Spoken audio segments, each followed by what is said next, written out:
BC సమావేశానికి ఆంధ్రప్రదేశ్ చిత్తూరు నుంచి వచ్చేసినటువంటి రామచంద్ర యాదవ్ గారు, జాజుల శ్రీనివాస్ గౌడ్ గారు, జగదీష్ గారు, కార్పొరేటర్ విజయరాణి గారు, వేదిక పైన పెద్దలందరికీ, ముందున్నటువంటి మీ అందరికీ, పాత్రికేయ మిత్రులకి, తెలంగాణలో ప్రముఖ పాత్ర వహించిన కళాకారులకి, గాయకులకి అందరికీ నమస్కారం. ఇప్పుడు కాదు, అప్పుడు కాదు, దాదాపు 200 ఏళ్ల క్రితం, అంటే దాదాపు 198 సంవత్సరాల క్రితం 1827 ఏప్రిల్ 8న, ఏప్రిల్ 11న ఈ మహానుభావుడు పుట్టాడు. పుట్టినాడు వారు అనుకోలే. చరిత్రలో ఒక చరిత్రకారుడుగా నిలిచిపోతాడని, ఇవాళ మనంతా కూడా పూజించుకున్న స్థాయికి ఎదుగుతాడని మాలి కుటుంబంలో పుట్టినటువంటి పూలే గారు 200 సంవత్సరాల క్రితం దూరదృష్టితో అంటరాని తరం మీద పోరాటమే కాకుండా వారితో పాటు వారి సతీమణి సావిత్రిబాయి పూలే గారు విద్య విషయంలో, చదువు విషయంలో వారు చూపిన చొరవ, సాహసము ఎప్పుడు కూడా మర్చిపోలేము. ఇవాళ బీసీ బిడ్డలమైన మనందరికి కూడా స్ఫూర్తిదాత జ్యోతిరావు పూలే గారు. అగ్రవర్ణాల వారి యొక్క కుట్రలో చాలా రోజులు చరిత్రలోకి రాకుండా మరుగున పడిన వ్యక్తి. ఇటీవల కాలంలోనే వారు వెలుగులోకి వచ్చారు, మన మధ్యన మెదులుతూ ఉన్నారు. అధునాత సంకేతం ఉన్నటువంటి ఇవాళ మనం అనుభవిస్తున్నటువంటి పరికరాలు కానీ, సాంకేతిక పరికరాలు కానీ ఆనాడు ఏమీ లేని రోజుల్లో వారు తీసుకున్నటువంటి సంకల్పం, సంఘం అవసరం ఉన్నటువంటి మార్పులు, చదువు విషయంలో తీసుకున్నటువంటి నేర్పరితనం ఇవన్నీ కూడా మనకు స్ఫూర్తిదాయకం. ముఖ్యంగా బీసీ బిడ్డ అయినటువంటి పూలే గారు ఇలా మనందరూ కూడా స్ఫూర్తిదాయకం. కాంగ్రెస్ పార్టీ ఈ దేశంలో, రాష్ట్రంలో వారు ఇచ్చిన సందేశాన్ని, వారు ఇచ్చిన స్ఫూర్తిని తూచా తప్పకుండా పాటిస్తుంది. కాబట్టే కాంగ్రెస్ పార్టీ మొన్న రేవంత్ రెడ్డి నేతృత్వంలో అధికారులు రాగానే ప్రజాభవన్ పేరుని జ్యోతిబా పూలే భవన్గా మార్చినటువంటి చరిత్ర కాంగ్రెస్ పార్టీ. వారు అడుగుజాడలో నడుస్తున్నటువంటి రాహుల్ గాంధీ గారు ఈ దేశంలో ఎవరి జనాభా ఎంత ఉంటే అంత ప్రభుత్వ ఫలాలు దక్కాల్సిందేన నినాదం, జిత్కి జిత్ని ఆబాది ఉస్కి ఉత్ని భాగేదారి అని రాహుల్ గాంధీ గారు భారత్ జోడో యాత్రలు తీసుకున్న నినాదానికి స్ఫూర్తిగా తెలంగాణలో వచ్చిన కాంగ్రెస్ ప్రభుత్వం కుల సర్వే జరిపి ఈ రాష్ట్రంలో 56% బీసీలు ఉన్నారని ఒక అఫీషియల్ డాక్యుమెంట్ ఇచ్చినటువంటి సందర్భం ఇవాళ. దానికి తోడు ఎన్నికలకు ముందు కామారెడ్డిలో ప్రవేశపెట్టే డిక్లరేషన్ నేనే ప్రవేశపెట్టాను. దానికి ఆధారంగా ప్రభుత్వంలో కొందరు పెద్దలు ఎన్నికలకు పోవాలని అడిగినప్పుడు కూడా ముఖ్యమంత్రి గారిని ఒప్పించి, మెప్పించి, కేబినెట్ సభ్యులను ఒప్పించి 42% రిజర్వేషన్ బిల్లు తీసుకొచ్చినటువంటి ఘనత కూడా కాంగ్రెస్ పార్టీదే. దీనికి అందరికీ స్ఫూర్తి జ్యోతిబా పూలే గారు. వారిని స్ఫూర్తిగా వారి మొదలు పెట్టుకొని రాహుల్ గాంధీ గారు తీసుకున్న నినాదాన్ని రాష్ట్రంలో ఒక రెడ్డి బిడ్డ ఉండి కూడా రేవంత్ రెడ్డి గారు తీసుకున్నటువంటి సాహసపేటమైన నిర్ణయం కుల సర్వే చేశారు. కాబట్టి ఇలా కేంద్ర ప్రభుత్వాన్ని గట్టిగా అడగతున్నాం. మేము ఇంతున్నాం ఈ జనాములో, ఇగో శాస్త్ర సాంకేతిక పరిజ్ఞానంతో చేసిన సర్వేలో తెలిసినట్టు వివరాలు ఇవి. ఈ రాష్ట్రంలో 56% పైగా బీసీలు ఉన్నారు, మా వాటా మాకు కావాలని కేంద్రాన్ని అడుగుతున్నటువంటి సందర్భం. ఢిల్లీలో మహాధర్నా పెట్టారు జాదు శ్రీనివాస్ గౌడ్ గారు. వేలాది మంది ట్రైన్లో తీసుకెళ్ళినారు, మమ్మల్ని కూడా పిలిచినారు.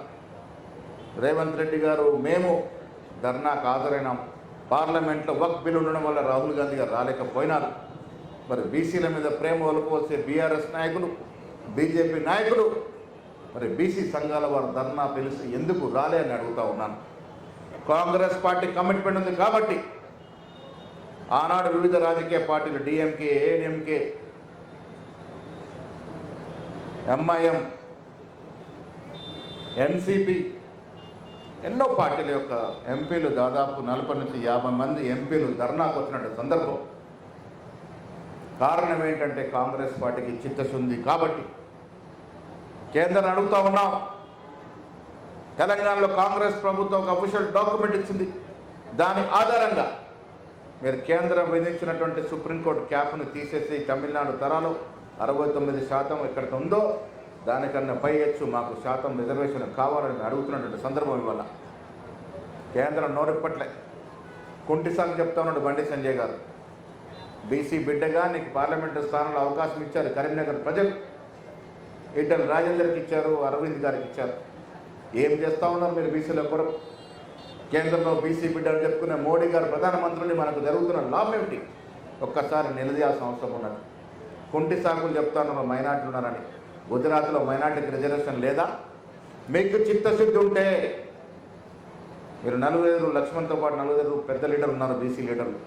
ప్రధానమంత్రి గారు వెళ్ళండి, ఒప్పించండి, మమ్మల్ని తీసుకెళ్ళండి. మేము ముఖ్యమంత్రి కానీ నేను కానీ మాకున్నటువంటి కాంగ్రెస్ సభ్యులు కానీ అవసరం అనుకున్నప్పుడు ఒక మెట్టు దిగడానికి సిద్ధంగా ఉన్నాము. బీసీల విషయంలో బెట్టు చేసేది లేదు. ఎవరి దగ్గరికైనా పోవడానికి సిద్ధం. రిజర్వేషన్ కావాలి మాకు. ఎవరు నొప్పించడానికి, ఎవరు మెప్పించడానికి, ఎవరు గదవ పట్టుకోవడానికి సిద్ధమనే మాట కూడా ఈ సందర్భంగా మనవి చేస్తూ ఉన్నాం. మీకు చిత్తశుద్ధి ఉంటే ప్రధానమంత్రి సమయం తీసుకోండి, మేమంతా వస్తాం, ప్రధానమంత్రికి విరుద్ధం ఒప్పించుకునే ప్రయత్నం చేద్దామనే మాట కూడా ఇస్తున్నాం, మనవి చేస్తా ఉన్నాం. అది చేయరు, చౌకబారు విమర్శలు చేస్తారు. మీరు చేయలే, బీఆర్ఎస్ కానీ బీజేపీ కానీ, మేము చేస్తున్నాం. ఇవాళ జ్యోతిబా పూలే యొక్క ఆశయాన్ని ముందుకు తీసుకెళ్తా ఉన్నాం. 10 ఏళ్ళు చేయలే. మా కవిత కానీ మా సోదరి ఎవరు కానీ ఇప్పుడు మాట్లాడుతూ ఉన్నారు. ప్రొద్దున్నే నిన్న మార్నింగ్ ముఖ్యమంత్రిగా మాట్లాడినప్పుడు రేపు నిర్ణయం తీసుకుందామనే మాట చెప్పడం జరిగింది. నేను ముఖ్యమంత్రిగా చెప్పాను, జ్యోతిబా పూలే రేపు జయంతి, మన విగ్రహానికి పూలారం అర్పణే కాదు, వారి స్టాచ్యూ విషయంలో ఒక నిర్ణయం తీసుకోవాలని చెప్పినప్పుడు నా ముందే డిప్యూటీ సీఎంతో మాట్లాడి రేపు సైట్ చూద్దామనే మాట చెప్పడం జరిగింది. అందుకే వల్ల ఎక్కడ ఇక్కడ కాదు, ఢిల్లీలో యమునా నదిలో యమునా పక్కన ఎట్లయితే ఉన్నాయో ఇలా మనకంతా కూడా పెద్దల విగ్రహాలంతా నెక్లెస్ రోడ్ దగ్గరే ఉన్నాయి. ఇందిరాగాంధీ విగ్రహం ఉంది, పివి నరసింహారావు గారి విగ్రహం ఉంది, జైపాల్ రెడ్డి గారి విగ్రహం ఉంది, పివి గారి సమాధి ఉంది. అక్కడే ఆ ఇంపార్టెంట్ ప్లేస్లోనే జ్యోతిబా ఫూలే విగ్రహమే కాదు, ఒక మెమోరియల్ కట్టడానికి ఇవాళ ముఖ్యమంత్రి గారు, డిప్యూటీ ముఖ్యమంత్రి గారు మేమందరం వెళ్ళి ఒక నిర్ణయం చేయడం జరిగింది. చిన్నపాటి విగ్రహం కాదు, దాదాపు 3.5-4 ఎకరాల్లో ఈ దేశం గుర్తుంచుకునే విధంగా విగ్రహ రూపకల్పన చేయాల్సింది వాళ్ళ అధికారులకు ఆదేశించడం జరిగింది. ఇలా ఎన్నికల కోడ్ ఉంది కాబట్టి స్థలం మాత్రమే చూసినాం. ఎన్నికల కోడ్ అయిపోగానే పనులు ప్రారంభమవుతాయి. వచ్చే సంవత్సరం వేల సంఖ్యలో జనం పోగు చేసుకుని జ్యోతిబా పూలే జయంతి, నెక్లెస్ రోడ్లోని జయంతి ఆయన విగ్రహం వద్ద జరుపుకునే విధంగా చర్యలు తీసుకుంటా ఉంది కాంగ్రెస్ ప్రభుత్వం. మాటల ప్రభుత్వం కాదు కాంగ్రెస్ పార్టీ, చేతల ప్రభుత్వం చూపిస్తూ ఉన్నాం. ఇట్స్ అ పీపుల్స్ గవర్నమెంట్, ప్రజల ప్రభుత్వం అని నిరూపిస్తూ ఉన్నాం. ఉచిత వయసు మహిళల నుంచి మొదలుకొని వాళ్ళు ఇచ్చే సన్న బియ్యం వరకు ప్రజల ధ్యేయంగా పనిచేస్తూ ముందుకు పోతూ ఉంది. మాకు చిత్తశుద్ధి ఉంది కాబట్టే కుల సర్వే జరపగలిగినాం. ఎన్ని ఒత్తిళ్ళు వచ్చినా లొంగకుండా కుల సర్వే జరిపినాం. 56% బీసీలను చెప్పగలిగినాం. ఎన్ని ఒత్తిళ్ళు వచ్చినా 42% రిజర్వేషన్. ఓన్లీ లోకల్ బాడీలో అన్నారు చాలామంది, లోకల్ బాడీ కాదు, విద్య ఉపాధిలో కూడా కావాలని నేను కోరినప్పుడు ముఖ్యమంత్రి గారు ఒప్పుకొని 2 బిల్లు ప్రవేశపెట్టి పాస్ చేయించుకున్నాం. మొన్న పొన్నం ప్రభాకర్, మేము బీసీ నాయకులు సురేఖర్ అందరం కూడా వెల్ఫేర్ మినిస్టర్ వీరేందర్ కలిసినాం. చెప్పినాం, మీరు సుప్రీంకోర్టు సీలింగ్ అయితే 50% ఈడబ్ల్యూఎస్ రిజర్వ్ ఇచ్చినప్పుడే తొలగిపోయింది, మాకెందుకు అడ్డంకి అనే మాట అడిగినాం. ప్రభుత్వ పరంగా డాక్యుమెంట్ పంపండి, పరిశీలిస్తామనే మాట కూడా వీరేంద్ర కుమార్ గారు చెప్పడం జరిగింది. మిత్రులారా, చాలా ఏళ్ళు మన అనగదొక్కి అగ్రవర్ణాలు రాజ్యం చేశాయి. ఇవాళ మనం తెలికల చదువుకున్నాం. జ్యోతిబా పూలే, సావిత్రిబాయి పూలే పెళ్లిపొత్తు స్ఫూర్తితో చదువుకుంటా ఉన్నాం. బీసీలో ఇవాళ తెలివైన వారు ఉన్నారు, తెలివితో ఆలోచిస్తూ ఉన్నారు, మా వాటా ఏదైనా అడుగుతూ ఉన్నారు. ఆ వాటా తీసుకోవాల్సిన సమయం ఉందనే మాట కూడా సందర్భంలో మనవి చేస్తూ ఉన్నాను. నేను మళ్ళీ చెప్తా ఉన్నాను, ఏ అత్యున్నత స్థానం ఈ రాష్ట్రంలో కావాలంటే కాంగ్రెస్ పార్టీలోనే సాధ్యమవుతుంది భవిష్యత్తులో అనే మాట చేసి తీర్చుకుంటామనే మాట కూడా చెప్తా ఉన్నాం. రాహుల్ గాంధీ గారు అండగా ఉన్నారు మనకి, అనునిత్యం బీసీల గురించి తప్పిస్తూ ఉన్నారు. నిన్న సిడబ్ల్యూ సమావేశంలో, ఏఎస్సీ సమావేశంలో మీటింగ్ అంతా కూడా తెలంగాణలో జరిగిన రిజర్వేషన్ మీదే జరిగింది. రాహుల్ గాంధీ మాట్లాడిన 80% మాటలు తెలంగాణ ప్రభుత్వం తీసుకున్నటువంటి కుల సర్వే మీద మాట్లాడడం జరిగిందంటే ఇది ఆషామాషి కాదు. ఏఐసిసి సమావేశాలంతా కూడా తెలంగాణలో మనం తీసుకున్న రిజర్వేషన్ బిల్లు మీదే జరిగింది. ఇది దేశానికి ఒక స్ఫూర్తినిచ్చిన వాళ్ళ తెలంగాణ యావత్ దేశానికి ఒక దిక్సూచిగా మారింది వాళ్ళ రిజర్వేషన్ విధానంలో. తెలంగాణలో అమలు చేస్తున్నటువంటిది 42% రిజర్వేషన్ కానీ కుల సర్వే కానీ యావత్ దేశంలో జరగాలని రాహుల్ గాంధీ గారు కోరుకుంటా ఉన్నారు. ఆ దశగా అడుగులు వేస్తూ ఉన్నారు. అన్నిటికి కూడా స్ఫూర్తి జ్యోతిబా ఫూలే గారు. నేను మీకు మళ్ళీ చెప్తా ఉన్నాను, రాష్ట్రంలో కాంగ్రెస్ ప్రభుత్వానికి, ముఖ్యమంత్రికి, ఉప ముఖ్యమంత్రికి మా అందరికి కూడా చిత్తశుద్ధి ఉంది. జ్యోతిబా ఫూలే ఆశయాల్ని, వారి కన్న కలల్ని సాకారం చేయడానికి ఎక్కడ కూడా వెనకడు చేసేది ఉండదు. ముందుకు పోదాం. జ్యోతిబా కళల్ని ఫలాలుగా మార్చుకునే దాంట్లో అందరం కూడా నడిపించి ముందుకు పోదాం. కాంగ్రెస్ పార్టీ, కాంగ్రెస్ ప్రభుత్వం దానికోసం కట్టుబడి ఉంది. జ్యోతిబా ఫూలే విగ్రహం వచ్చే సంవత్సరం నాటికి ఆవిష్కరించుకొని ఇలాంటి మీటింగ్లు అక్కడ పెట్టుకునే దశగా కాంగ్రెస్ ప్రభుత్వం ప్రయత్నం చేస్తూ ఉంది. ప్రజాభవన్కి పేరు పెట్టుకున్నాం, సావిత్రిబాయి ఫూలేని ఆదరిస్తూ ఉన్నాం.